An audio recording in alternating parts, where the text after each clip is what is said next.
Donc, moi, je suis Valérie Barthez. J'ai la chance et le plaisir de diriger l'Association des éditeurs d'éducation.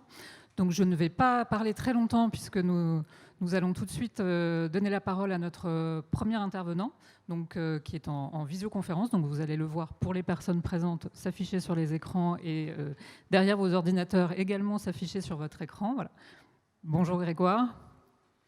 Donc, je vous présente, vous êtes professeur de psychologie du développement et de neurosciences cognitives de l'éducation à l'Université de Paris. Et vous dirigez également le laboratoire de psychologie du développement et de l'éducation de l'enfant du CNRS. Donc voilà, un grand merci d'avoir accepté notre invitation et de lancer nos réflexions de l'après-midi, après les quelques mots de Monsieur le maire qui ont déjà introduit un peu les propos. Donc voilà, je vous laisse nous parler donc de la littérature à la littératie, apprendre à apprendre en apprenant à lire. Très beau titre d'intervention. Je vous cède la parole, merci à vous. Merci beaucoup. Je vais essayer de partager mon écran si ça fonctionne. Je vais voir si j'y arrive. Hop. Alors, attendez. Tac, fenêtre.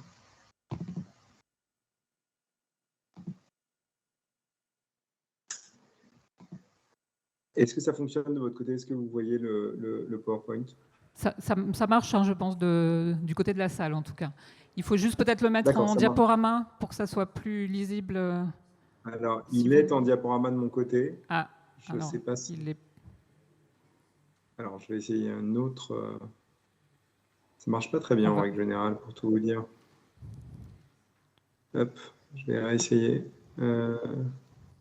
Allez-y, mais sinon, c'est lisible. Hein. Ok, très bien. Je vais essayer de l'agrandir. Est-ce qu'il est... Là, c'est mieux ou pas? C'est un petit peu plus grand, mais la slide est coupée. Ah. Alors repartez de là d'où vous venez, et puis on va s'en occuper côté technique. Ok, très bien. Donc remettez comme c'était en premier, et puis on va s'en arranger. Très bien, je réessaye. Fenêtre, hop.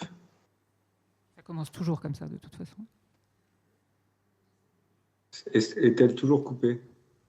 Oui. Mystère. En voulant mieux faire. Je ne sais pas. Est-elle encore coupée? Là, c'est mieux. Bon. Je vais essayer comme ça. Allez-y. Ouais. Très bien. Donc, merci beaucoup pour cette invitation. Alors, j'aurais bien aimé que ça s'appelle de la littérature à la littératie, mais ça sera de la lecture à la littératie. Je n'aurais pas la prétention de vous parler de littérature aujourd'hui. Enfin, je vais en parler un tout petit peu, mais je vais essayer effectivement de vous expliquer un peu comment finalement le cerveau apprend à lire et qu'est-ce que ça développe finalement dans le cerveau humain d'acquérir cet outil culturel, parce qu'il y a un peu ici un paradoxe, c'est que c'est un outil culturel qui est apparu il y a très longtemps, du point de vue de la phylogénie, de l'histoire de notre espèce, 5400 ans. Et pourtant, notre cerveau est toujours non lecteur à la naissance. Et donc, il y a un véritable enjeu, c'est-à-dire à passer d'un cerveau non lecteur à un cerveau lecteur. Et c'est pour ça que c'est aussi difficile d'apprendre à lire. Ça prendra entre 4 à 5 ans pour devenir un décodeur expert, c'est-à-dire la simple fait d'arriver à accéder finalement au sens des mots en les décodant. Et puis, dans un deuxième temps, il y aura le véritable enjeu de la lecture. Hein. Être lecteur expert, c'est finalement être en mesure de comprendre le sens de ce texte.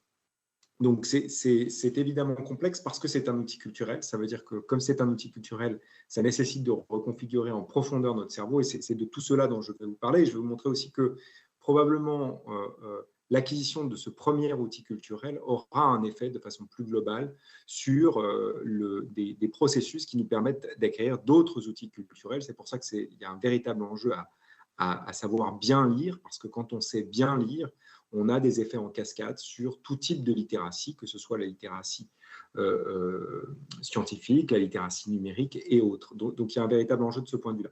Alors, je vais passer très rapidement sur les premiers aspects, parce que je pense que sans doute Franck Ramy va revenir dessus tout à l'heure.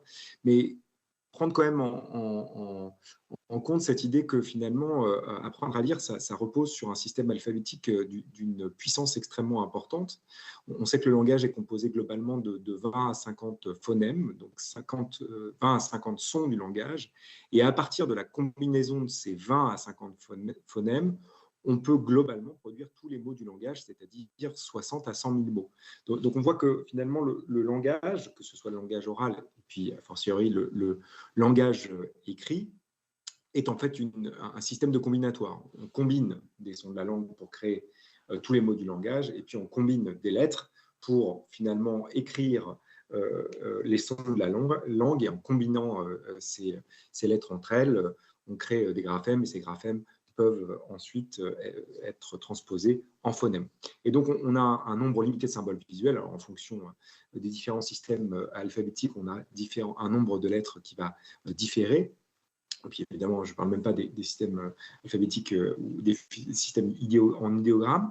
Et ces lettres, comme pour les sons du langage, elles peuvent être combinées entre elles pour produire tous les graphèmes correspondant à tous les phonèmes. Donc, c'est aussi évidemment un des enjeux de l'apprentissage de la lecture, c'est donc d'apprendre très explicitement, et c'est bien ça l'enjeu, c'est qu'à un moment, il faut apprendre explicitement les correspondances entre les graphèmes et les phonèmes. Je ne vais pas du tout rentrer dans la problématique des méthodes de lecture, mais on sait que du point de vue cérébrale, si on veut pouvoir accéder finalement à la prononciation des mots et donc à leur sens, parce que tout l'enjeu effectivement c'est de faire coexister des mots qui sont déjà dans le vocabulaire de l'enfant et d'être en mesure de les reconnaître quand ils sont écrits, il va falloir apprendre ces correspondances graphophoniques. Sauf que ça prend du temps d'apprendre ces correspondances graphophoniques, et encore une fois, ça n'est vraiment que la toute première étape de l'acquisition de la lecture, puisque le véritable enjeu, encore une fois, c'est d'accéder au sens du texte et donc d'être en mesure, au-delà du décodage des mots, de pouvoir accéder finalement à la richesse du texte. Et donc cet apprentissage finalement graphophonémique, elle commence d'abord par un apprentissage très explicite, donc ça c'est les premières étapes de l'apprentissage de la lecture. On a des lettres, et c'est ce qu'on voit à gauche de cette diapositive, on a des lettres, et progressivement, on va associer finalement ces lettres au son qu'elles produisent, et globalement, on va développer la phonologie et le lexique. Et puis, il y a l'étape d'après, c'est effectivement de ne plus être au niveau de la lettre, mais au niveau du mot, et on va pouvoir effectivement commencer à apprendre ce décodage, c'est-à-dire à partir d'un certain nombre de graphèmes, les associer à des phonèmes. Mais la dernière étape de l'apprentissage de lecture, et c'est un peu ça l'enjeu finalement, c'est qu'à un moment, cette lecture, elle n'est plus une lecture supervisée. C'est-à-dire qu'on n'est plus dans une interaction de tutelle dans laquelle on apprend finalement, pas à pas, l'association entre les graphèmes et les phonèmes.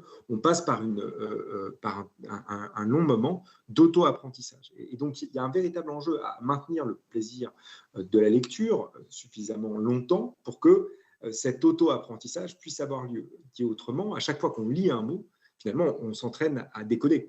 On s'entraîne à faire cette association entre graphèmes et phonèmes. Si on prend Harry Potter alors je ne suis pas hyper calé sur les Harry Potter, mais le Demi-Prince, je crois, ou quelque chose comme ça, au Prince de Demi-Sang, ou un truc comme ça, si je fais une traduction littérale, c'est plus de 70 000 mots dans ce texte, donc c'est plus de 70 000 situations d'auto-apprentissage. Et donc, il faut bien comprendre qu'effectivement, l'apprentissage de cette lecture, cette expertise dans le décodage, elle se fait par cet auto-apprentissage, cet apprentissage non supervisé, finalement, dans lequel l'enfant, par sa lecture, va pouvoir progressivement continuer à développer son expertise en lecture. Et avec un véritable enjeu, c'est qu'on sait que pour un certain nombre de troubles neurodéveloppement, comme la dyslexie, souvent, ce qu'on observe, c'est des petites différences au moment de l'apprentissage, par exemple de la lecture, qui vont, de façon cumulative, s'amplifier au cours du temps, parce qu'un enfant dyslexique, typiquement, va lire en 1 an ce que les enfants non dyslexiques lisent en 2 jours. Et on voit bien là, finalement, le poids de ces inégalités éducatives, cet enjeu, finalement, de maintenir les enfants dans la lecture, parce que, effectivement, ils ne sont pas, d'une certaine manière, tous égaux dans leurs auto-apprentissages de cet outil culturel. Et ce n'est pas spécifique à un système langagier. On sait que maintenant, en fonction, quelle que soit d'une certaine manière la langue, on a une convergence du réseau dans le cerveau humain qui va permettre finalement d'associer des graphèmes à des phonèmes et ensuite de décoder finalement le sens des mots. Alors c'est vrai évidemment pour les systèmes alphabétiques, c'est un peu différent pour les systèmes qui fonctionnent en idéogramme, même s'il y a quand même des aires, notamment langagières, qui sont relativement similaires, quelle que soit la langue considérée, quel que soit le degré de transparence de la langue. Vous savez que les langues ont des degrés de transparence différentes. L'espagnol, typiquement, et l'italien sont des langues très transparentes. Ça veut dire que la régularité entre les phonèmes et les graphèmes, ces langues ont une régularité forte entre graphèmes et phonèmes,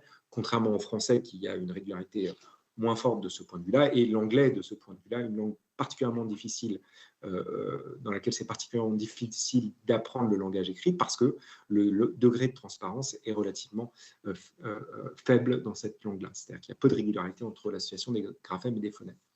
Alors, l'acquisition de la lecture, il faut aussi la comprendre dans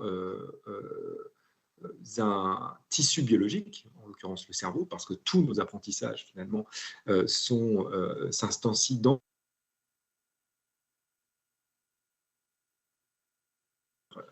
pour finalement du temps qu'il passe à l'école, on est en interaction avec un tissu biologique, le cerveau, qui est en train de se développer et qui a en plus une particularité, c'est qu'il ne se développe pas exactement au même rythme dans les différentes régions cérébrales. Si vous regardez le centre de cette diapositive, vous avez les différentes courbes de maturation, de croissance cérébrale. Et ce qu'on voit, c'est que contrairement aux courbes de croissance, par exemple, du poids et de la taille dans le carnet de santé des enfants, on voit que cette maturation cérébrale, cette croissance cérébrale, elle s'opère à différents rythmes dans différentes régions cérébrales. Et elle s'opère finalement sur un axe postéro-antérieur. Les premières régions du cerveau qui vont finir leur maturation le plus tôt sont les régions sensorimotrices, puis ce sera les aires pariétales et temporales qui sont les aires dans lesquelles les différentes modalités, les différentes informations, les différentes modalités sensorielles vont converger, être associées les unes avec les autres.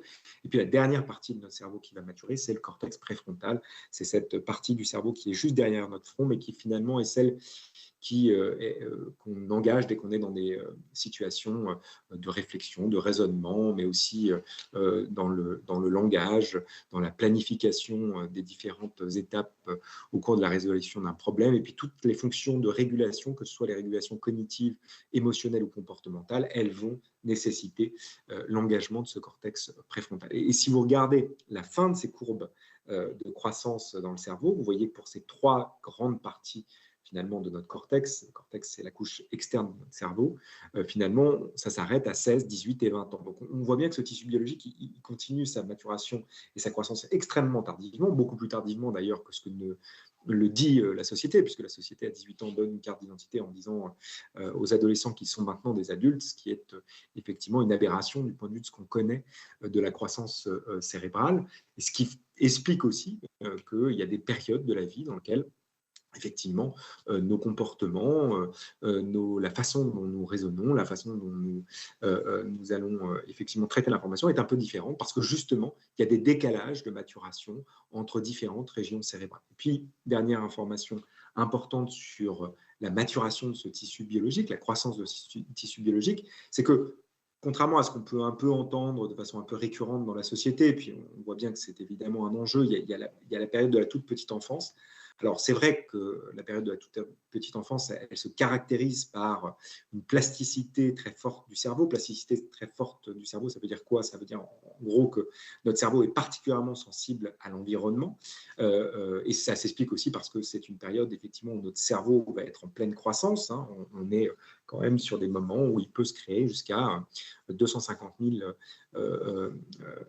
connexions entre les neurones à la minute. Donc, c'est effectivement des moments de la vie dans lesquels le cerveau va totalement se configurer, se reconfigurer, mais ce n'est pas la seule période où notre cerveau est particulièrement sensible à l'environnement. La période de l'adolescence, c'est aussi une période où notre cerveau va être particulièrement influencé par l'environnement, notamment par l'environnement social.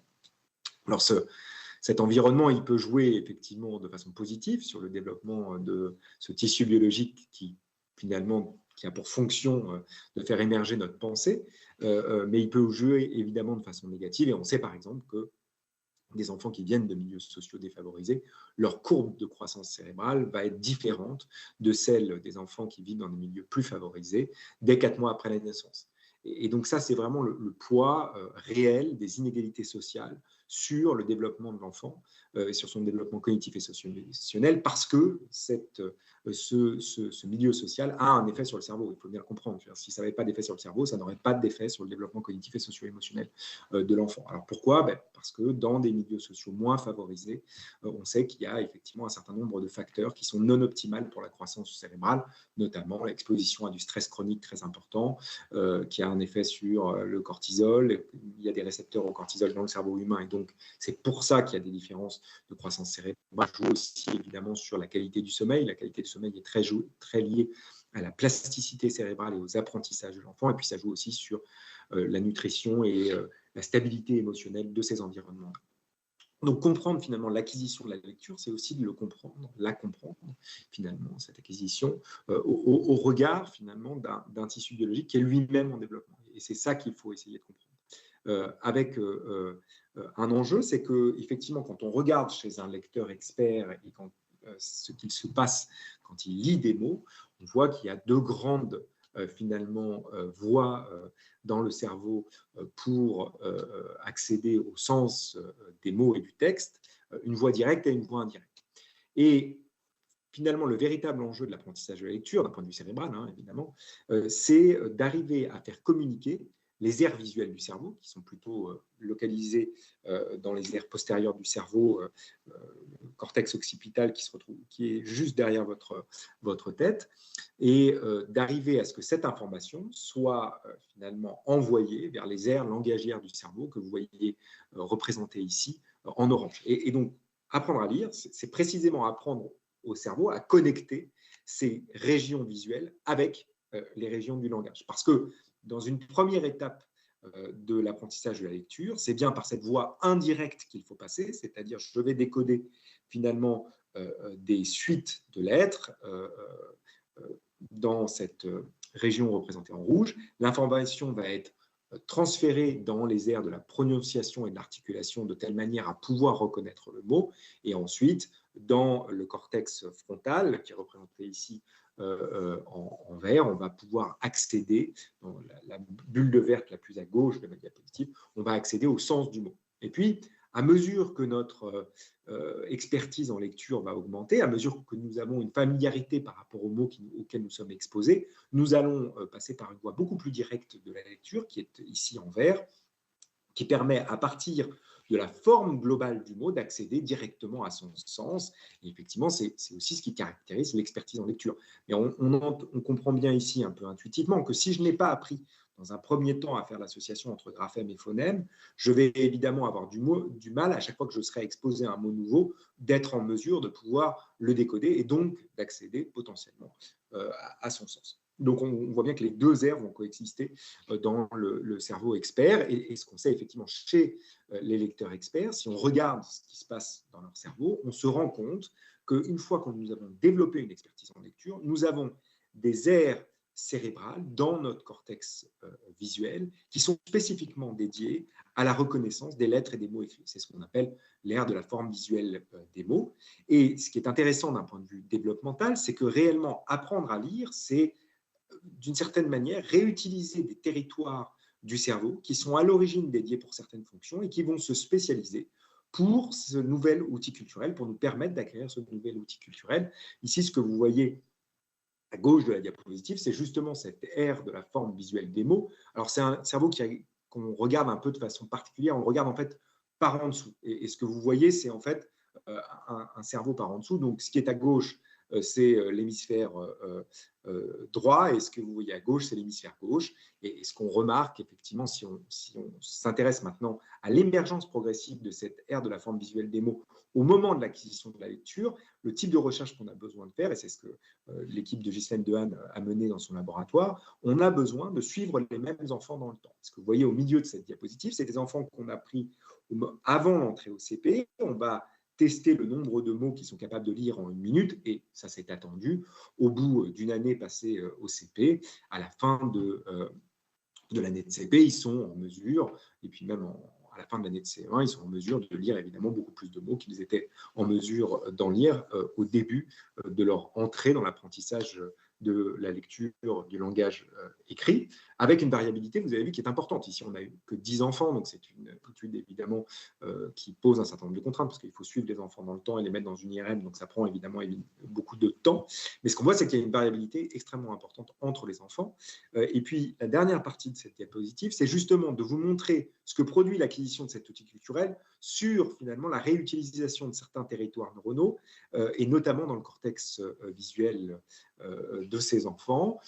Et ce qu'on voit représenté par cette petite flèche verte, c'est là où se trouvera, à la fin de l'acquisition de la lecture, cette ère de la forme visuelle des lettres et des mots écrits. Et ce qu'on voit, c'est que l'activité de cette région, qui est représentée ici par des taches de couleur jaune à rouge, on voit que cette activité augmente entre 53 jours après l'entrée au CP jusqu'à 270 jours après l'entrée au CP. Donc réellement, apprendre à lire, c'est progressivement spécialiser une aire dans notre cerveau qui va prendre en charge un mécanisme extrêmement important pour la reconnaissance, finalement le décodage des mots écrits, c'est-à-dire d'être en mesure déjà de décoder visuellement les graphèmes.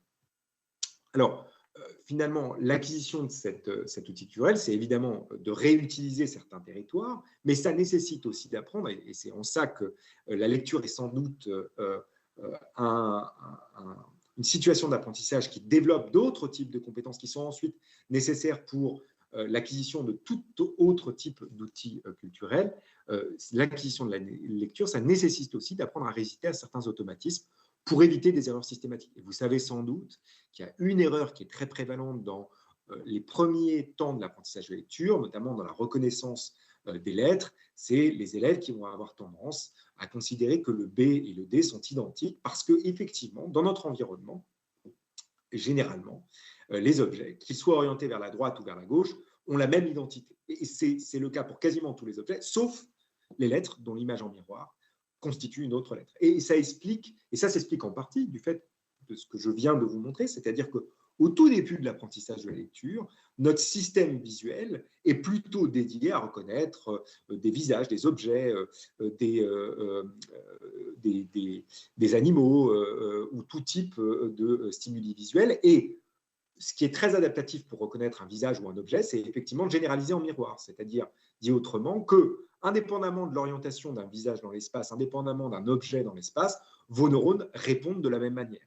Et c'est effectivement ce qui se passe dans notre système visuel. Et donc, quand on va introduire progressivement la reconnaissance des lettres, ça va être difficile pour notre cerveau parce qu'il va devoir, d'une certaine manière, résister à cet automatisme de généralisation en miroir pour éviter de confondre le B et le D. Et c'est ce qui explique aussi, par exemple, qu'au tout début de l'apprentissage de l'écriture, quand les enfants apprennent à écrire leur nom, leur prénom, ils vont avoir tendance, par exemple, à les écrire de droite à gauche ou d'inverser les lettres. Et c'est tout à fait normal parce que ce n'est pas un signe fondamentalement de la dyslexie ou qu'il y a un problème dans l'apprentissage de la lecture. C'est simplement quelque chose qui reflète finalement ce temps d'apprentissage, d'acquisition d'un nouvel outil culturel dans lequel on réutilise des territoires qui ont des propriétés qui sont très adaptées pour certaines fonctions, mais qui ne sont pas forcément adaptées pour la nouvelle fonction qu'on est en train d'acquérir, notamment au cours de l'apprentissage de la lecture. Et puis, autre information importante, j'ai beaucoup parlé du décodage graphophónémique, mais évidemment, apprendre à lire, ça repose aussi sur un ensemble de processus de haut niveau impliqués dans tous les apprentissages. Et on sait par exemple que vous avez des fonctions qui sont notamment des fonctions du cortex préfrontal, comme la mémoire de travail. La mémoire de travail, c'est typiquement le type de mémoire que vous allez utiliser. C'est une mémoire à court terme quand vous êtes dans une situation de résolution de problème dans laquelle vous ne pouvez pas forcément poser le problème sur une feuille de papier. Si je fais une opération arithmétique de tête, je vais activer un certain nombre d'informations et manipuler ces informations en vue de la résolution de cette opération arithmétique. Typiquement, vous engagez votre mémoire de travail. Et quand on lit un texte, typiquement, on a besoin de cette mémoire de travail parce qu'il faut pouvoir continuer et maintenir en mémoire les informations qui sont au début du paragraphe pour comprendre la fin du paragraphe. Et donc, on voit que la lecture, ce n'est pas simplement du décodage graphophónémique, c'est aussi des processus très transversaux impliqués dans tout type d'apprentissage. C'est vrai aussi, par exemple, de l'attention visuo-spatiale et de la perception visuelle. Quand on lit un texte, on pose son attention à différentes positions sur les mots, mais aussi sur les phrases et sur un paragraphe. Et puis, c'est ce que je viens de vous expliquer, la lecture, ça implique aussi des processus de régulation cognitive de distracteurs. Alors, ça peut être les lettres en miroir, le B et le D, par exemple. Ça peut être aussi des voisins phonologiques pour éviter effectivement de faire des erreurs de ce point de vue.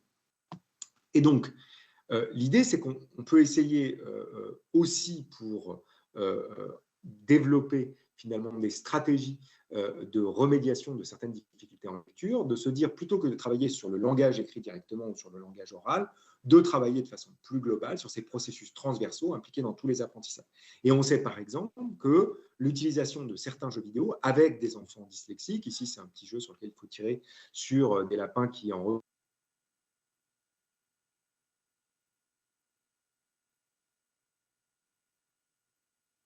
avoir deux groupes d'enfants dyslexiques, certains qui vont jouer à des jeux vidéo d'action, celui que je viens de vous présenter, d'autres qui vont jouer à d'autres types de jeux vidéo. Et finalement, le rationnel de cette étude, c'est de dire qu'on sait que les jeux vidéo développent le système attentionnel des joueurs. Est-ce que ça pourrait potentiellement se transférer aux compétences, c'est-à-dire les enfants dyslexiques? Et ce que vous voyez sur ces histogrammes, je vais aller un peu rapidement, mais NAVG, c'est pour des enfants qui ne jouent pas à des jeux vidéo d'action. AVG, c'est des enfants qui jouent à des jeux vidéo d'action. On teste leurs compétences attentionnelles avant et après l'utilisation des jeux vidéo. Donc T1, c'est avant l'utilisation, T2, c'est après l'utilisation des jeux vidéo. Et ce qu'on voit, c'est que chez des enfants dyslexiques, AVG, ceux qui vont jouer à ce jeu vidéo, ils développent leurs compétences attentionnelles. C'est ce qu'on voit sur les deux histogrammes de la ligne du haut. Mais ce qui est plus intéressant, c'est que le simple fait d'avoir joué à ces jeux vidéo pendant une douzaine d'heures, évidemment pas d'affilée, hein, c'est sur plusieurs semaines, a un effet positif sur leur capacité de lecture. Ils lisent mieux et plus rapidement. Et donc, cibler ces processus de haut niveau dans la lecture, c'est aussi un moyen, d'une certaine manière, d'améliorer les compétences de lecture. Et je voulais juste vous parler de cette autre expérience que nous menons en ce moment au laboratoire, enfin, que Irène Altarelli, avec laquelle je collabore, mène au laboratoire. C'est finalement l'idée qu'on peut faire des interventions personnalisées pour améliorer les capacités de lecteur chez les mauvais lecteurs. Donc, on n'est plus chez des enfants qui ont des difficultés d'apprentissage de la lecture du fait d'un trouble neurodéveloppemental, la dyslexie. On est chez des enfants qui ont simplement des difficultés de lecture du fait que l'apprentissage n'ait pas été optimal de ce point de vue-là. Et c'est un enjeu pour notre système éducatif parce qu'il y a une prévalence plus importante de mauvais lecteurs chez les enfants qui viennent de milieux sociaux défavorisés. On sait que c'est un rapport quasiment de 1 à 7 par rapport à des enfants qui viennent de milieux sociaux favorisés. Alors ça s'explique notamment par le fait que ces inégalités dans le domaine de l'apprentissage de lecture s'expliquent en partie par des inégalités préexistantes dans le domaine du langage oral. Toujours est-il qu'une des idées qu'on essaie de tester au laboratoire, c'est de dire est-ce qu'on ne peut pas essayer justement de renforcer ces processus de très haut niveau, c'est-à-dire pas les processus langagiers engagés dans la lecture, mais plutôt des processus attentionnels, des processus de mémoire de travail, de résistance aux automatismes par des petits jeux, et dont finalement chaque élève mauvais lecteur avec son profil cognitif particulier jouerait à différents types de jeux en fonction du type de processus qu'il a besoin de renforcer au cours de cet apprentissage. Et donc, Irène a mené une première recherche chez les enfants italiens et on essaye de répliquer le même résultat chez les enfants français, dans lequel les enfants sont testés avant et après l'utilisation de jeux vidéo et puis 6 mois après l'arrêt de l'utilisation de ces jeux vidéo. Et soit ils jouent au jeu dont je viens de vous parler, soit ils jouent à un jeu contrôle, qui est un jeu pour apprendre le codage informatique. Et donc, on va regarder qu'est-ce que ça produit en termes de développement des capacités attentionnelles des enfants, mais on va regarder aussi qu'est-ce que ça produit en termes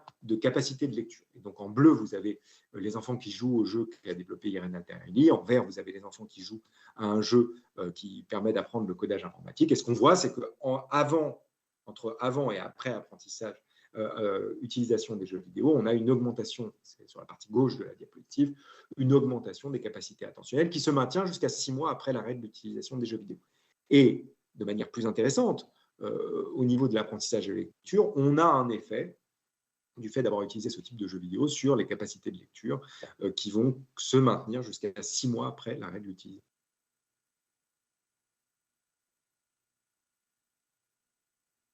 dire, mais finalement, apprendre à lire, ça renforce aussi des processus de haut niveau impliqués dans tous les apprentissages. Donc la question, ça pourrait être aussi de se dire, qu'est-ce qui se passe quand on apprend à lire? Qu'est-ce qu'on développe comme processus transversaux, finalement, qui nous permettent d'acquérir d'autres types d'outils culturels? C'est une autre façon d'aller regarder et d'aller interroger ce que produit finalement la lecture sur les mécanismes engagés dans tout type d'apprentissage.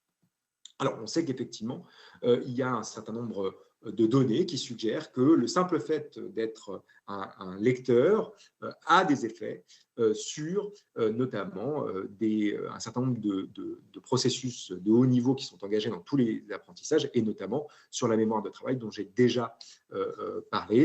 Les lecteurs, que ce soit ceux qui ont appris dans une éducation formelle ou sans éducation formelle, ont une meilleure mémoire de travail que ceux qui sont non lecteurs. Donc on voit bien là qu'il y a un enjeu puisqu'on sait que la mémoire de travail est aussi un des facteurs qui explique notre réussite éducative.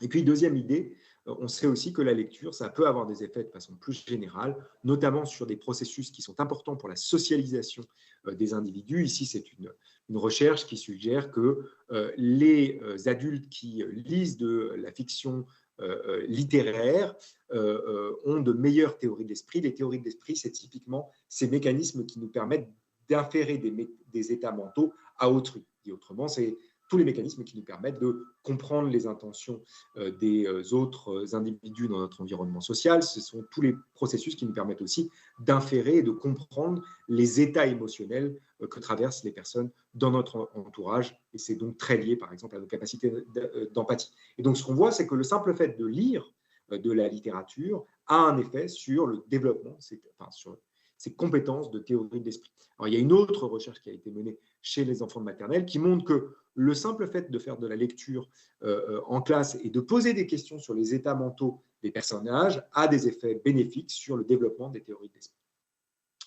Très rapidement, parce que je ne voudrais pas trop déraper sur le temps, vous dire évidemment que la littératie et la numératie, mais je vais plutôt me focaliser sur la littératie, on sait que ça a des conséquences largement au-delà du cadre scolaire. On sait par exemple que les individus qui ont une meilleure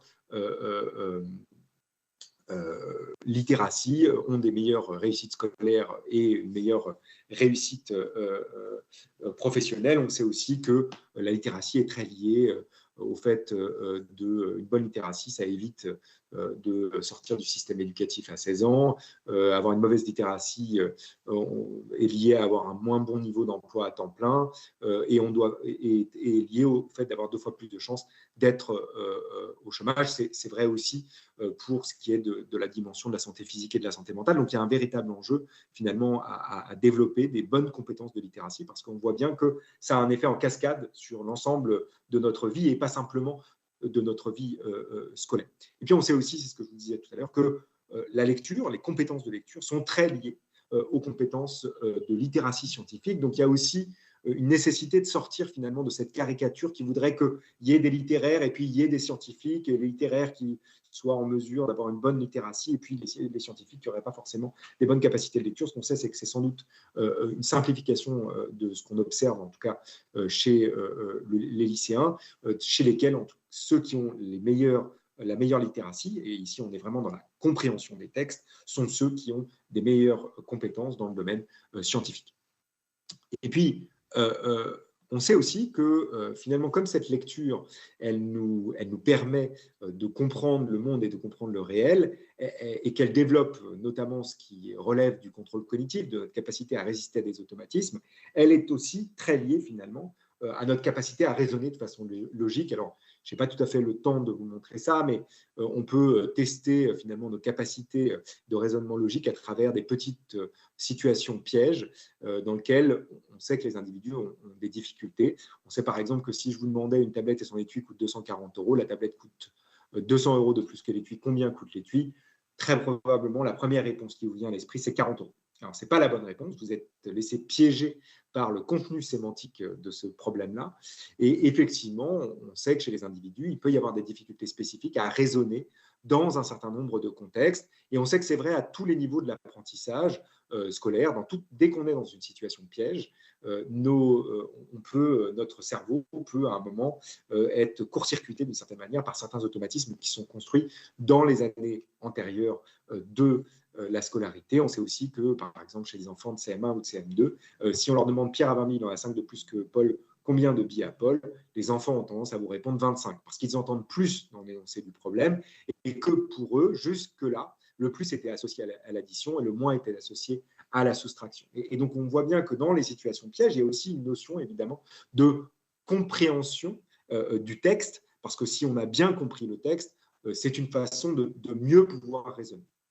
C'est vrai aussi, et vous le savez, dans le domaine de comment contrer les paralogismes et les sophismes. Vous savez que les philosophes grecs avaient développé les syllogismes qui nous permettent de raisonner de façon logique, quel que soit le contexte. Je vais avancer un peu parce que je voudrais vous parler vraiment de cette dernière partie de mon exposé, qui est effectivement que la lecture, c'est aussi accéder à l'information, que ce soit dans différents types de médias, avec un enjeu particulier en France. C'est qu'en France, nous sommes un pays dans lequel la défiance dans les médias est assez importante. Ici, c'est une étude qui a été menée par Ipsos et qui montrait que si vous regardez en France, ici, plus vous êtes dans des couleurs orange et rouge, plus la défiance est importante, que ce soit pour les magazines papier, que ce soit pour l'information à la télévision ou à la radio, que ce soit sur des informations qu'on trouve en ligne, que ce soit des gens qui partagent de l'information dans nos réseaux sociaux, et que paradoxalement, ce sur quoi nous faisons peser la véracité de l'information, c'est notre proximité finalement. Et puis, toutes ces recherches, ça nous permet de développer du matériel pédagogique tiré de ces recherches participatives qui peuvent être ensuite utilisées en classe. On a construit des séquences pédagogiques complètes sur ces questions-là avec des conseillers pédagogiques et ça nous permet aussi, évidemment, de publier un certain nombre d'ouvrages. Ici, on a publié notamment 2 ouvrages sur le cerveau pour les enfants, un question-réponse qui s'appelle « Mon cerveau » et « Explore ton cerveau ». Et puis, vous alertez sur un certain nombre de choses qui vont sortir ou qui sont sorties, notamment enseigner aux élèves comment apprendre. Je pense que c'est un véritable enjeu aujourd'hui dans notre système éducatif. Notre système éducatif se caractérise par des inégalités éducatives extrêmement importantes et un des leviers de diminution de ces inégalités éducatives, c'est bien d'enseigner de façon très explicite quels sont les mécanismes cognitifs et socio-émotionnels qui sont impliqués dans les apprentissages, plutôt que de laisser finalement aux élèves le soin de découvrir ces mécanismes et ces stratégies d'apprentissage. Et donc, on vient de sortir ce livre qui s'appelle « Enseigner aux élèves comment apprendre » pour le collège. Et je pense que c'est une véritable réponse aux problématiques de notre système éducatif. Et puis, il y en a un auquel je tiens particulièrement, qui va sortir le 15 août, qui s'appelle « C'est pas moi, c'est mon cerveau », qui est le premier livre pour expliquer comment fonctionne le cerveau aux adolescents. Voilà, je voulais juste finir sur une phrase de Jean Piaget qui permet de mettre en perspective ce que c'est que finalement apprendre à lire. Alors, j'ai un peu repris cette phrase-là, j'ai paraphrasé Piaget, mais je pense qu'il faut rester sur cette idée-là, c'est qu'apprendre à lire, c'est sans doute atteindre une forme ultime d'abstraction réfléchissante, où le possible n'est plus considéré comme un cas particulier du réel, mais où c'est le réel qui devient un cas particulier du possible. Voilà, je vous laisse sur cette dernière phrase, et puis je remercie évidemment tous les collègues avec qui je travaille. Ah, ouais.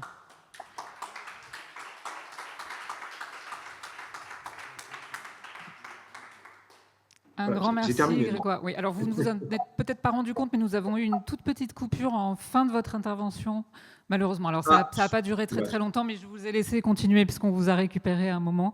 Et voilà, je pense qu'on a ça n'a vraiment pas duré longtemps, donc je pense que ça ne nuit pas trop à la compréhension. Un grand merci encore pour ces propos qui vont être une excellente transition vers la table ronde. Mais avant, si vous avez quelques instants, je vais proposer à la salle 1 ou 2 questions. Malheureusement, on ne pourra pas en prendre beaucoup plus, mais voilà, profitez de la disponibilité de Grégoire Borst si quelqu'un a une question. Je vous en propose qu'une ou 2, mais la première est toujours la plus difficile à poser. Donc, bonjour, et j'en profite pour vous remercier. Donc, merci beaucoup pour votre intervention. Je suis Célia Rosentraub et je préside l'Association des éditeurs d'éducation. Et en fait, je reviens sur votre recherche sur les lapins crétins, que je vais appeler les lapins crétins, parce que souvent, on nous pose la question, nous, aux éditeurs, finalement, la place de l'écran, la place du numérique, est-ce que tout ça, c'est pas contre-productif sur les apprentissages? Et là, on voit dans votre exemple sur les élèves dyslexiques que finalement, une exposition, j'imagine, assez mesurée, mais raisonnée aux écrans, peut quand même être positive, si j'ai bien compris ce que vous nous avez expliqué. Oui, c'est tout à fait ça. C'est exactement ce que montre cette étude. Alors, ce n'est pas une étude qu'on a menée au laboratoire, hein, ça a été mené par un groupe de chercheurs italiens. Mais effectivement, on a des effets positifs de certains jeux vidéo sur le développement des capacités attentionnelles. Et comme, et c'est ce que j'ai essayé de dire, il y a des processus attentionnels qui sont engagés dans la lecture, ça se transfère justement aux capacités de lecture. Et c'est effectivement une façon de sortir de ce débat un peu stérile entre l'écran et la lecture. On sait aussi... et je trouvais finalement les données extrêmement intéressantes qui étaient sorties de cette étude Ipsos, qui a été très très mal relatée de mon point de vue par Le Monde, qui montrait que contrairement à ce qu'on a pu penser, pendant la période de la Covid, il y a eu une explosion du temps passé devant les écrans, mais pas au détriment de la lecture. Et au contraire, on a des enfants qui ont maintenu le temps qu'ils passent à la lecture, voire même ils l'ont augmenté. Et donc on voit bien que il n'y a pas d'opposition formelle à avoir. Il y a effectivement un enjeu de la qualité des contenus auxquels on expose les enfants sur les écrans. Et c'est vrai pour tout type d'écran, hein, pas forcément que des écrans interactifs. On sait par exemple que l'utilisation de certains programmes audiovisuels pour la jeunesse, comme Dora l'exploratrice, ça a des effets positifs sur le développement du vocabulaire de l'enfant. D'autres types de programmes qu'on regarde aussi sur une tablette ou à la télévision vont avoir des effets négatifs sur le développement du vocabulaire de l'enfant. Donc encore une fois, il ne faut pas être caricatural de ce point de vue-là, il faut rentrer dans le contenu. Et finalement, c'est assez logique que ce soit le contenu qui prédise plus que l'objet, finalement, les effets positifs ou délétères qu'on observe. Merci. Pas de deuxième question. Donc encore un grand merci d'avoir accepté d'intervenir aujourd'hui, et voilà, en espérant avoir l'occasion d'échanger autour de toutes ces questions très bientôt. Merci à vous. Merci à vous. Je vous souhaite une bonne journée. Au revoir.